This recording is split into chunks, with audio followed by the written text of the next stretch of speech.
What's your name? Patrick, And how old are you? 30. And what is your experience with being homeless? Well, this is what gets me. Stereotypical people, they say homeless people are bad. We're not bad people, we just got put in bad situations. How many years were you homeless? I say about 10, 12 off and on. And when was the last time you were homeless? Recently. You like to say to kind of recounter your own experience with homelessness that may go against some people's opinions. The only thing I have to say about this is the question for them, have they ever had to be in this situation? Don't judge somebody unless you've been in this situation, unless you've had to sleep outside in the cold, unless you've had to struggle every day to get food, to find a place to stay.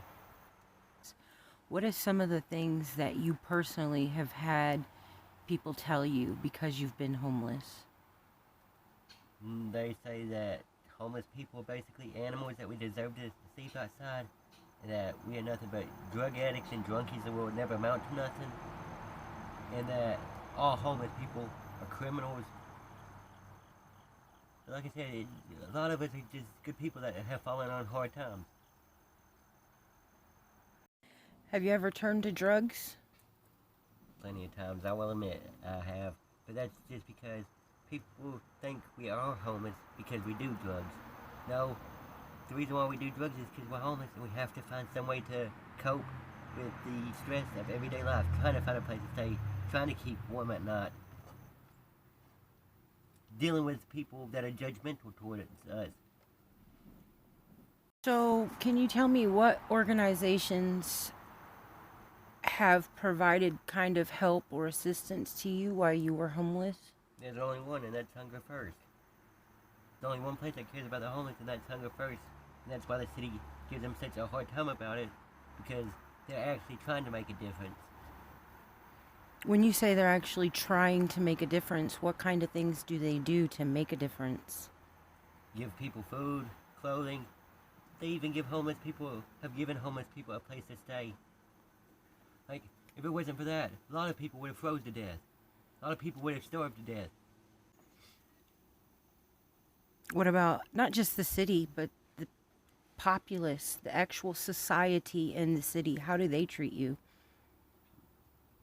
They look down on you.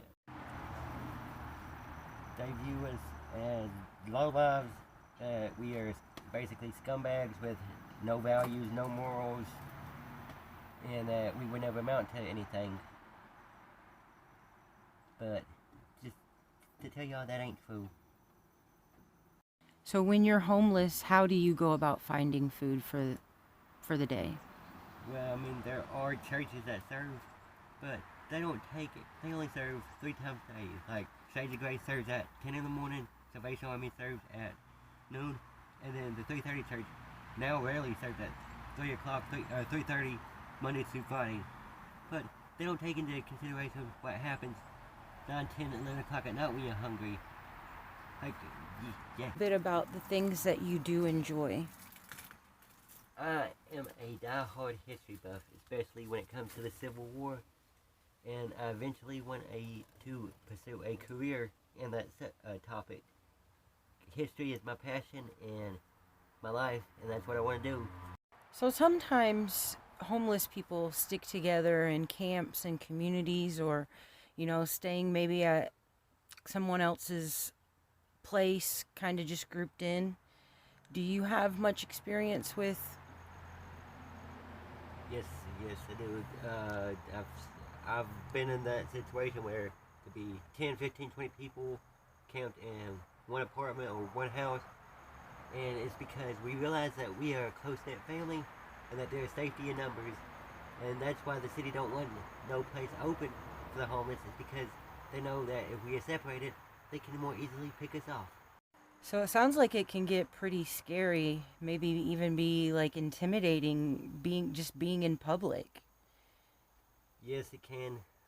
Like everywhere I go, even when I'm with a crowd of people, that we always get stared at like we're doing something wrong. We could just be walking down the street, or playing basketball somewhere and we'll get looked at like we're trying to steal something or harm somebody. In Tennessee, there's laws and ordinances being passed about homeless people sleeping on government property, which can lead to incarceration. How does that affect you when you're trying to find a place to get out of the elements? Oh, it affects people like me greatly because, say we've been walking all day, even if we sit down in a place, oh, it's criminal trespassing. We can't even sit down and rest, so we have to keep on moving. Then at night time we're so tired that we just crash anywhere we can. The gazebo at the library, other public places, and then we get harassed for being there.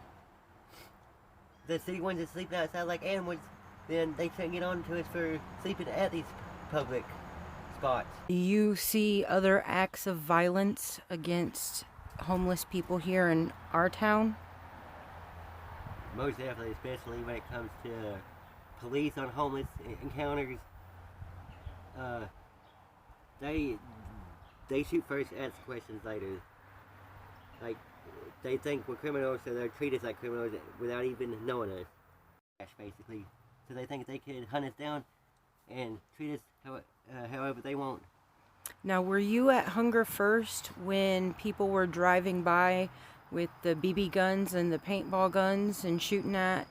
Yes, but that ain't the worst thing they did. They were throwing firecrackers at us, glass bottles, rocks. If you could just let people know anything you wanted about you, what is that? What do you want them to know about Patrick? That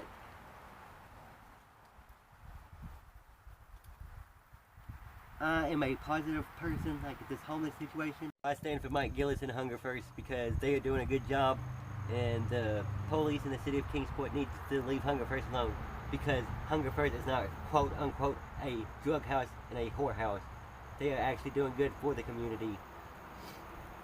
What kind of programs does Hunger First do for people that are homeless or low income, just in need? Well, they give them food assistance, clothing assistance. Sometimes they can help them with, if needed, a light bill, power bill, what have you. Maybe even a little help on rent. They also, they just also there for people. Like, if a person just needs to come in and have someone to talk to, they're always there for them. That's the most important thing because that's what a lot of people need is someone to show they care. And if you came in and you said, oh man, I want to go to rehab, what would they say? They say, let's go, hop in. If you want to do better for yourselves, then they are all for it. So some people say, hey, I know homeless people. They're always wanting to just live that lifestyle. They don't want to better their life. They don't want to make a difference in their situation. They want to be homeless. They want that lifestyle. What do you say to comments like that? Nobody wants this lifestyle.